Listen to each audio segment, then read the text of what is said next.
And we are back on Presper's blogging business, and of course we're talking about how bloggers make their money online and how making their money has caused a lot of people sleepless nights. And we have agreed at this point that blogs are sort of an alternative to the mainstream media, the traditional media per se, but still there are those people who don't agree, especially when it comes to accountability. And that is the question. For example, Edwin wants to know from the regulator, when it comes to accountability, what is CAK doing? Directly responding to his question. Okay, thank you. One of the core reasons for the regulator's existence is to promote a safe, a positive and a wholesome online experience. This is not just for adults, even for children, people who are vulnerable, and businesses. And one of Kenya's commitments is that our businesses will grow beyond our borders. So when we have platforms that are capable of catapulting our businesses beyond the borders, we can only be very interested and committed to be able to protect and promote the safety, the trust and confidence in that space. And this is what we've been doing. But an interesting thing emerges that when businesses or individuals are hit on this space, they're slow to complain.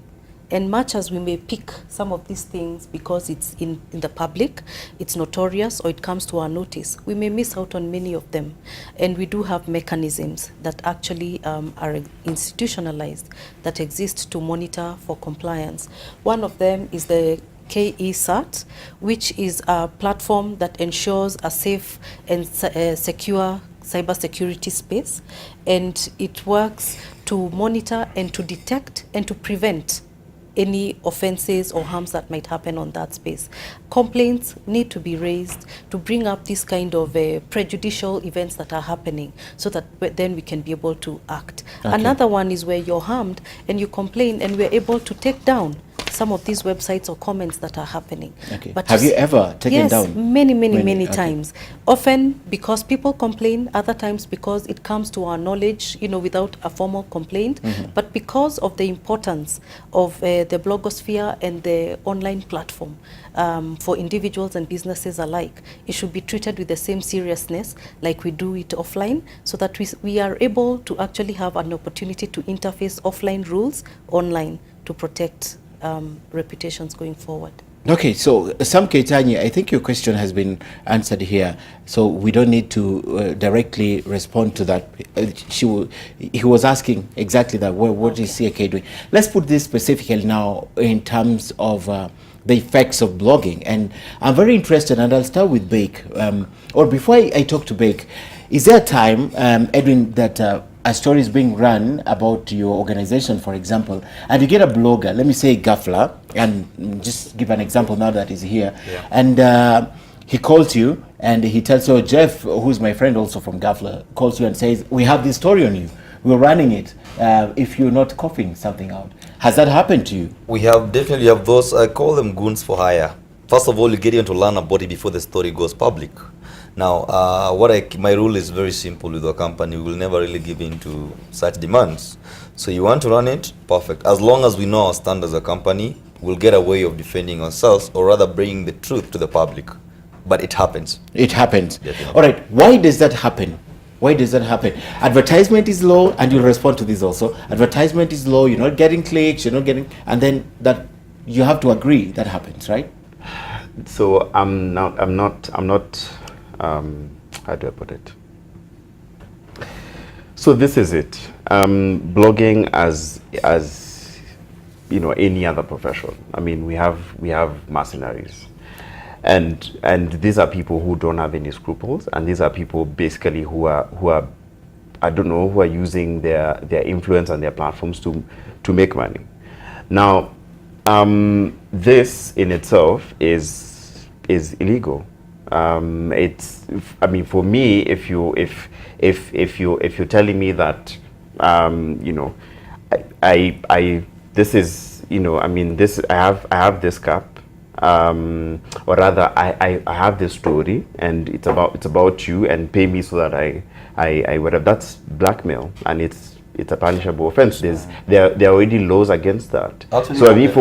So I think for me the thing about it is, that as an issue, needs to be taken to, I mean, to sort of the proper channels. Basically, you kind of need to report the person, and then you let the law sort of like take its course. To go to the case of the Daily Post, actually now we ended up getting a face behind it, say, you know what, we've seen this thing running on you guys, but we can help you guys counter it. Now that particular moment, it's not clear that they're the ones who ran it. So it's from Daily Post. But there's this name behind the face telling you, listen, we have a mechanism of helping you counter. So the question is, were you the one who perpetrated it in the first place? You start the fire so that you can call you the firefighter, you know? Okay.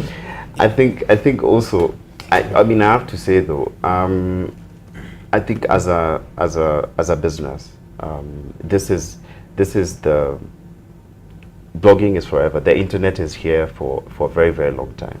I think for me, to businesses, I'd say you need to invest. Basically, what you were saying about investing in people who actually understand the internet, understand how digital media works, so that they can be able to employ countermeasures to make sure that your brand is protected. And one countermeasure is basically a counter narrative. When someone says, for instance, what I was telling you earlier, that I'm blue, and I take a picture and that clearly shows that I'm not blue, right? I mean, you've already sorted out whatever issue that was. So I feel also there's need to invest in people like myself or Majani or other people who are sort of like experts in digital crisis communication, so that they can sort of protect your brand when someone What if happens. the crisis is manufactured?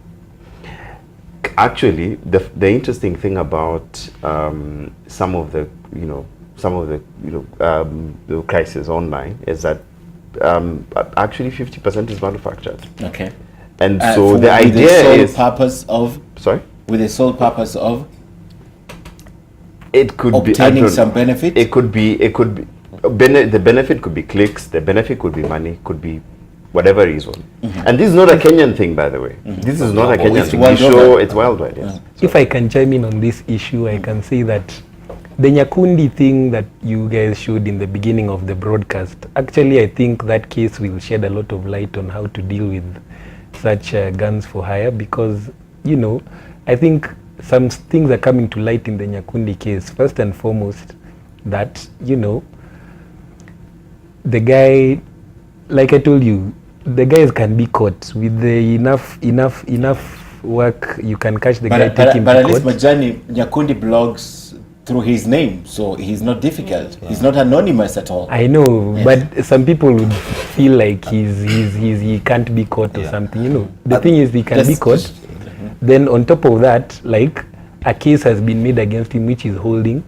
You see, and then on top of that, I think another positive thing is that it appears like he's not getting that much money from what he does, because he's having trouble coming up with a 300,000 shilling bail, so at least there's that silver lining that at least this is not such a booming industry. But like someone might not declare what he gets.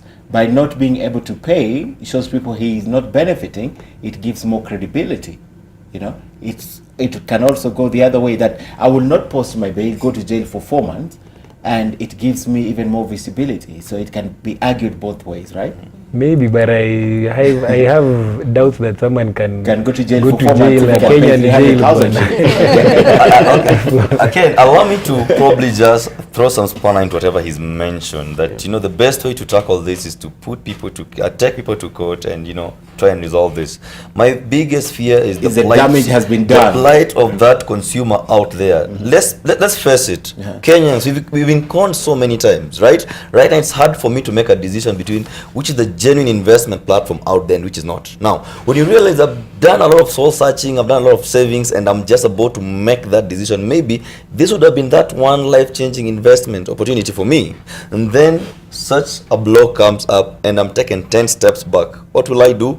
I'm this young person, I can't manage money. What will I do? I'll squander the money. Then a couple of months later, I come and realize, it was only a lie. So first of all, I've already misappropriated my funds. I missed out on that investment opportunity. And right now, who do I blame? Yes, Diamond played their part. They took the blogger to court, and that thing was killed. Talk about even and the prominence will not be as given as much as it was given Definitely. when the story first ran. Yeah, definitely. So I don't know, how do we get to address our consumers out there that indeed this thing is not about to go? In fact, as he's mentioned, we are yet to see the best of it. So as consumers out there, before forwarding that, How much did the information that went out affect your business? Let's start from there. I cannot quantify, but I'll tell you for a large extent, you have no idea how many people forwarded that specific WhatsApp message to me. People Probably who to had a marketing invested. environment. Yes. People who had invested, potential investor, both within local and probably from international. But the question is, was there some element? Because again, you have to ask the question is, was there some element of truth in what was put out? Can I take a minute to just explain the All right, situation? okay. We launched our Better City projects last year in April. We did phase 1 that was marvelous, awesome, sold out within 2 months. We came up with phase 2 that was about to be launched immediately in June. A blog run by Evening Post that indeed it has really come to the understanding that the land does not exist. In fact, the owner, a certain person by the name Nanka, has ordered everybody to vacate from that particular project. Which was true or false? Very false. False, So okay. how did we counter this? We went up very strong with NTV. We used brands like Churchill to come and launch phase 2. It was a marvelous car project, pomp and color. The Maasais were there roasting meat, the machoma for everybody. I think it was in August. Kids festival and such. So the story died off. Okay. We did phase 2, done phase 3, done. Right now people are actually enjoying even returns from their projects. Only for it to resurface again in phase 4, 7, 8, 9 months The later. same story. The same story, Same blog. photocopy blog, the same blog that was done by Evening Post. What he did is just copy paste the same. So I actually have every reason to believe he's the face behind Evening Post because Nyakundi copied. he copied everything, word by word, full stop by full stop. So for me, every Wait, client, Evening Post is also owned by Nyakundi? He's claiming. I have might every be reason to the- believe, because how do you go and copy word by word? So how did you counter this? Every client who came in, every group that came in to ask, we just display the two. This was the older one for last year, which we countered.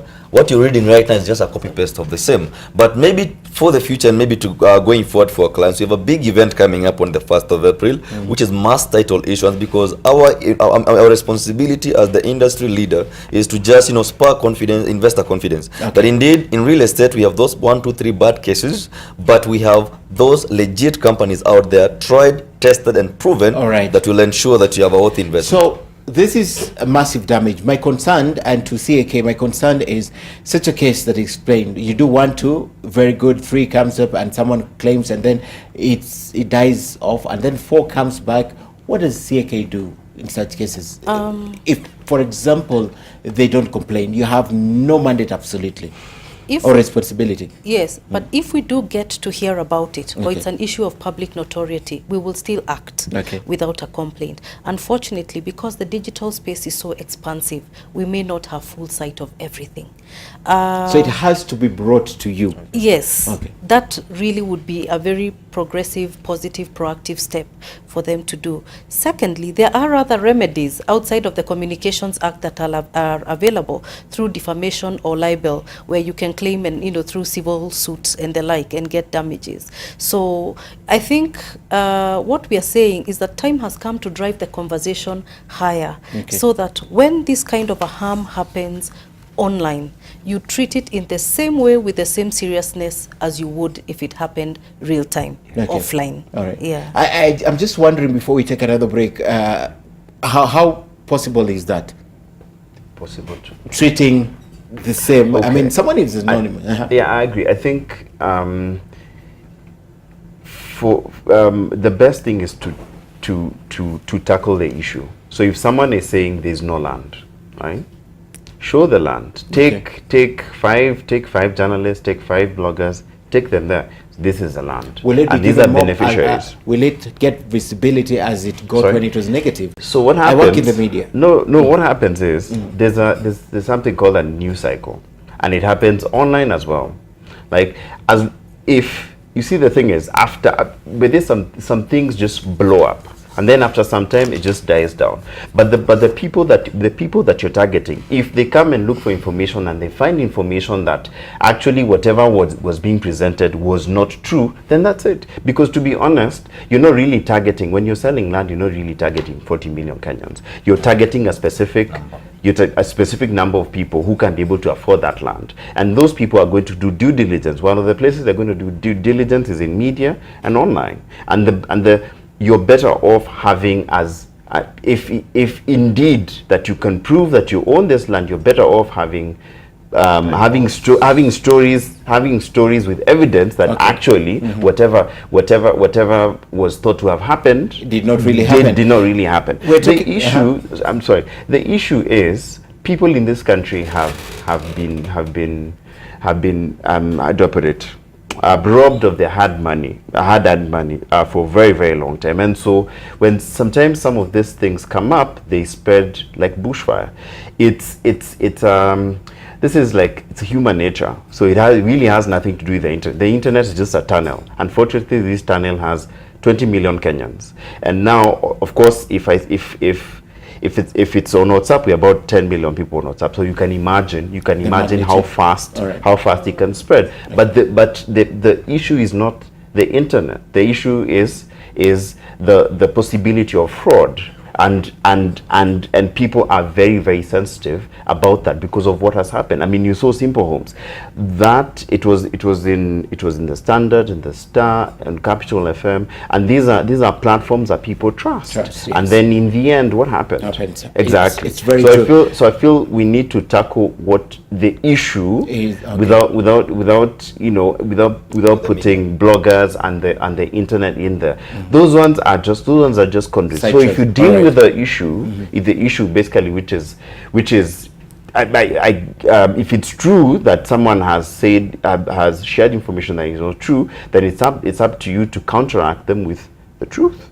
All right, we'll take a short break again to come and conclude our discussion. But as we take the break, I want to put a specific question to Majani. As Ghafla, you're founder of Ghafla, you basically the head. What happens when you have a story that is, one, has been published, that has no credible sources, and it was published, and eventually you come to know that they were not credible? What do you do? Do you retract? Do you apologize? Do you ignore? Do you make a deal with the person who's mentioned? What do you do? Just in about a minute, then we can come back and talk about that. So yeah, I think first and foremost, one of the changes that I'm making to Ghafla of late is to make the writers' key performance indicators to be the quality of the story, not the hits. Okay. You see, that's number one, the number one thing you do. So basically that means that if you write poor quality stories, then someone can let go of you. You get? Because sometimes, like I told you before, what happens is if the key performance indicator is hits, then the story gets a lot of hits, then a writer defends the story even if it's wrong. Okay. You see, because it has hits. All right. You get? All right. So that's one of the things I'm doing. The other thing is, to actually follow an ethics guide where, it's basically states that you have to retract and apologize on the same spot that you wrote. So even blogging has an ethics guide. All right, we come back. We conclude our discussion